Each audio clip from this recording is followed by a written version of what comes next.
right, welcome to another one for the Outdoor Analyst. This is going to be a wild, fun video.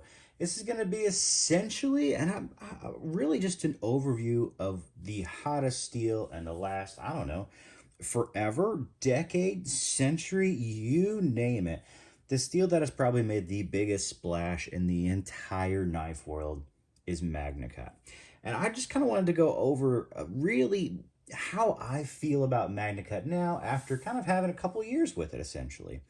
I really want to just break down, do I still have the same warm and fuzzies that I got when I heard that this was coming into existence, and when there was so much hype around it being basically the best at absolutely everything? And then you really, after using it, start to realize a few things. And you actually, if you break down and just go to the man who created the steel itself, Larrin Thomas at Knife Steel Nerds, you can get into the facts and start realizing, no, it's really not the best at everything. But as he likes to call it, he likes to think it's the best compromise, the best kind of all-around stainless steel in the knife world.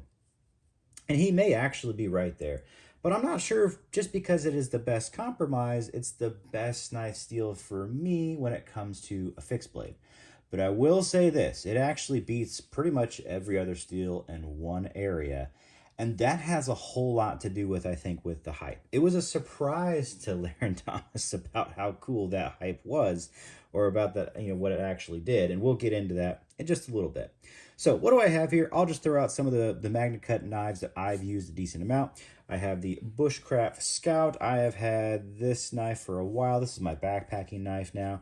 Really do enjoy it. A very thin, slicey, full convex. Well, I guess it's a scandi vex, not scandi vex. Sorry, a saber vex. You can kind of see the flat up top, but it's so darn thin you can't really notice the difference that much. This is a White River Knives Ursus Cub. This is not going to be looking like this for much longer. I've got some big changes coming on the way.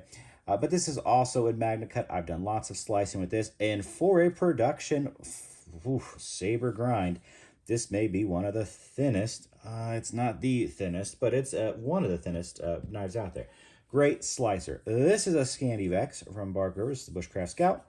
I have beat this knife to death, tarnished it, done horrible things, and got some really good realizations out of it.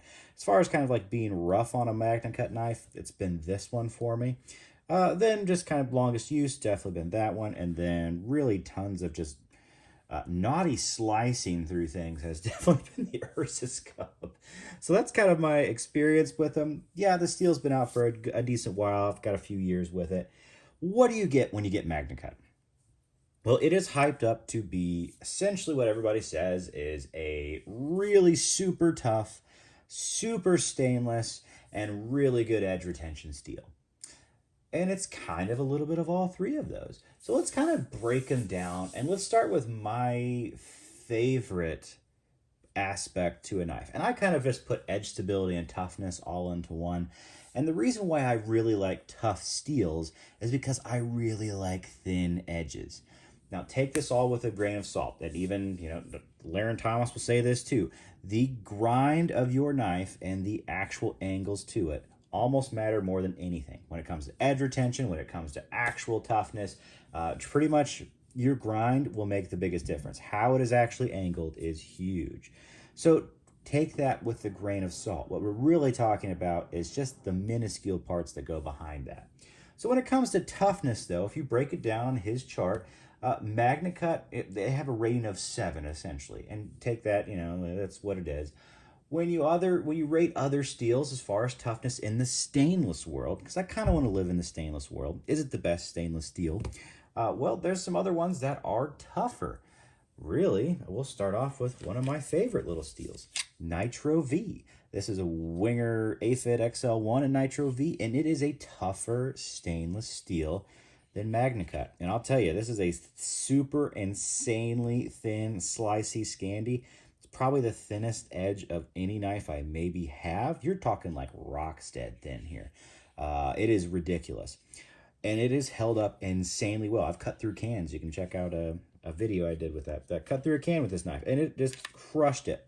It is tougher than Magnacut. So therefore, you can get thinner, slicier edges, and it has the edge stability to hold up a little bit better.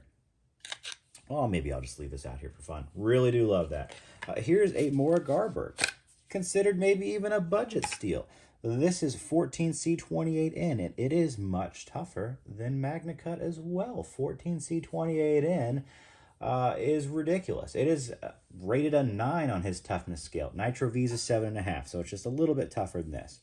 But the 14C is a lot tougher, a whole lot tougher, and that allows you to get a true Scandi edge, beat the death out of it. And as you can see, I have beat the death out of this Mork Garberg. It has been a wonderful user around the house, around the property. Just an absolute, not a beater knife, but okay, kind of a beater knife. And in a Scandi edge, this thing's vicious, and it has a super thin edge. Holds up very, very well because 14C28N is incredibly tough.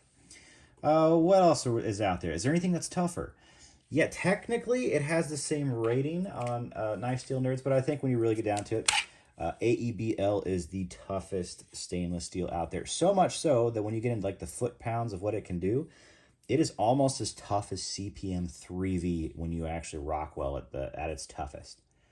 And you also Rockwell 3V at its toughest. This is just slightly under 3V for toughness. And for edge stability and toughness, that means you can put this steel into a larger knife and kind of beat it around. This is a 5-inch blade. And that is really cool. And it holds the edge, doesn't have damage where you're chipping and rolling, as long as it's heat treated correctly. So in toughness, where does Magnacut sit? It's, you know, kind of like number 4 on the stainless. It's like the 4th toughest stainless. It's pretty tough. It's tougher than CPM 154, which I think used to be one of the best all-around steels. This is like rated a 5 on his chart. So it's a little bit less tough than Magnacut, and that's kind of a bummer. But hey, it is what it is. It is a little bit better. So let's move on to edge retention. And this is where a lot of people really like Magnacut. I've used it enough now to know that I don't want it really in a folding knife. I would much rather have Magnacut in a fixed blade. It is not incredibly high on the edge retention. It's still in the fixed blade land of, it's just a little bit better than CPM 3V. Just a little bit better. Does it have more edge retention than 14C28N? Yes, it does. Does it have more than Nitro V? Yes, it does. Does it have more than aeb-l? Yes, it does. It has a little bit more, actually, what are we at here? It is labeled a 5 on edge retention on his chart. And Nitro V, these are all labeled a 3 essentially. So it has a decent amount more edge retention. Well, let's put another steel that people know very, very well, like S35VN, which was originally like the ultimate perfect knife. It has a 5. So it equals Magnacut in edge retention. CPM 154 actually has a 4.5, so very, very similar, but it actually has less edge retention than Magnacut. So technically, Magnacut to me is the best, probably all-around knife steel, because I used to think CPM 154 is.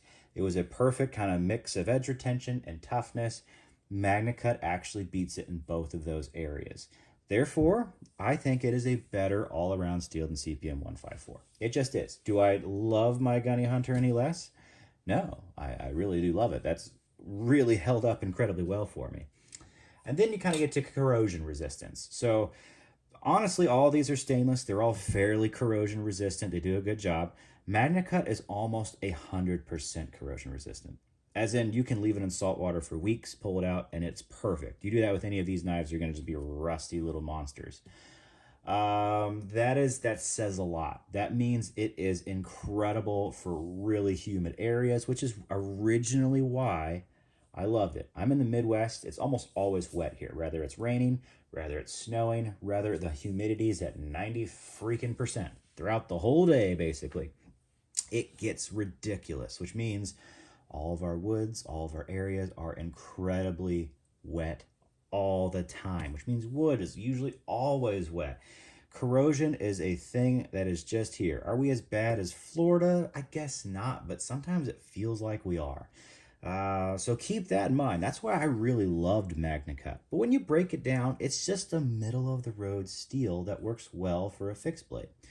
I have not rolled or chipped this very much at all. These have held up great, which means it's tough enough to be awesome. How tough is it? kind of keep in mind that you can make it and use it in larger knives than what I prefer. It actually is basically just as tough as A2 steel. That's maybe even technically on the chart, it's a little tougher than A2 with better edge retention. So A2 is one of my favorite big chopper steels. It really is because it's easy to sharpen up. It's easier than 3V. It's not as tough as 3V, but it still is pretty awesome. The fact that you can do that and be that tough with a stainless steel is pretty amazing. Now, not a ton of people are doing that. Could be because of cost. Could be because when it really breaks down, it's not as tough and doesn't have the shock resistance. That could be a possibility. I have not tested Magnacut in a chopper. Nor am I really that interested. A2 does it for me. 3V does it for me. I don't really see the need for a stainless version. Not saying that wouldn't be amazing, but I'm guessing since I don't see a lot of it, it's probably not a thing. So there we go. Is Magnacut an incredible stainless steel? Yes. Is it my favorite? Not necessarily. Honestly, I think aeb-l is probably my favorite stainless steel, just because of how tough it is. It is so tough that it allows you to do some really, really wild things with edges.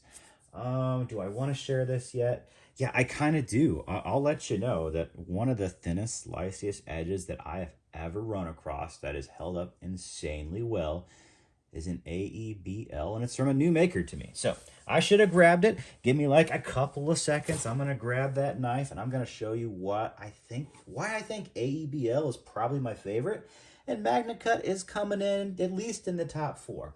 So what am I talking about? Well, here we go. Here's kind of the surprise, and I'll do a review on this at some point, just because I want to put more time through it.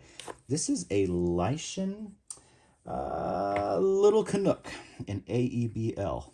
One of the most beautiful little knives I have ever used, and it's so beautiful because of how thin and slicey this edge is. And I have been just slicing like a monster ever since I've had it. And it's just held up super well. Edge retention, is it the best? No, it's aeb-l. It's just good. It's not the best edge retention knife. But is it so tough that I haven't had any issues with the edge rolling, the edge chipping, with it being also a laser beam? And I mean, okay, let's go lightsaber laser beam. That's how thin and slicey this knife is. And it's still holding up so well. One of my other like original laser beams was this little bushcraft Scout. It has an edge that's full, almost a full height convex, super thin stock. It is thinner stock than this one, but this knife is tougher. It has higher edge stability. And I know that I can push this knife more than I can the Magnacut knife. And that gives me such joy.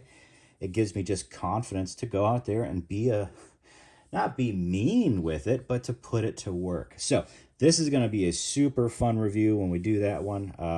But I just wanted to let you know, that's why I really think I love this steel the most. aeb-l and stainless. Oh, it's probably my favorite. It really probably is. And it's just because of what you can do. You can create knives like this that just perform so well. It's mind-boggling. It really is. It's beautiful. It's a beautiful thing. And I don't mind resharpening knives. I would rather resharpen them than have them chip or roll on me. Any day of the week. Let me strap them up a little bit. It's what I normally do. And that usually takes care of the issue. Versus getting a chip or a roll, it's just a pain in the butt. You lose a big chunk of your knife to fix it. And it's just kind of sad. Takes a lot of time. Someone's going to say, maybe you're just a bad sharpener. No, I would rather use my knife than sharpen my knives. That's kind of where I'm at. So that's my rundown of Magnacut. Is it amazing? Yes. Is it truly the best at everything? No, not at all. It's a good middle-of-the-line steel. And I like it for that. I like it for backpacking. It's amazing. I like it for EDC. It's really cool. And I also like it essentially for really going out and doing work in the woods where I'm dealing with a lot of wet wood. I don't have to deal with any sort of issues with corrosion. And this has been tough enough.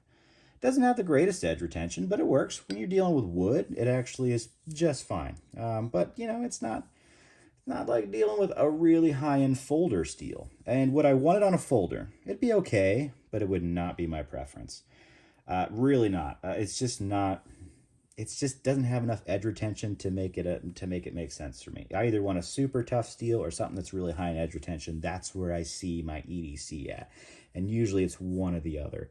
So yeah, I'm more along the lines of give me a medium to small folder, or not, sorry, a medium to small fixed blade, and maybe a chopper in the future. Possibly. If somebody does one and has it and they want me to test it out, send it over. I will go down to the property and chop down a tree with it and let you know how it works. I'll put it on camera. It'll be great. But anyway, like, subscribe. I would really appreciate that. I'm a small channel. Let me know your experience with, is Magnacut your favorite stainless? Do you have you used it enough to realize that maybe some other steels just have better properties that you enjoy more? Could be a possibility. Maybe you really love the middle of the line of just about everything, and it's good. It definitely is good. I like the middle of the line. CPM 154 is one of my favorite steels for a while. And I'll say Magnacut's taken over it. Do I think this is irrelevant? No, it's actually just almost, this is just a little bit tougher and just has a wee bit more edge retention, but still great steels. Love them for field dressing, that's for darn sure too. So yeah, let me know what you think. Let me know your experiences down there. What's your favorite stainless? I really want to know that, because I've moved all around. I went from not being an aeb-l lover to really, really enjoying it, along with Nitro V and also 14C28N. They just have some really cool properties. Not saying Magnacut doesn't. I love it. It is probably the most significant, really nice steel of the century because of how stainless it is. That is really impressive. And sometimes that's exactly what you want, and that fits the bill, and it just wins no matter what. Kitchen knives, I feel like, should all be in this. Maybe not, but I think that'd be probably a really good use for them. All right. This was great. I love these conversations. Let me know what you think down below, and I will catch you on the next one.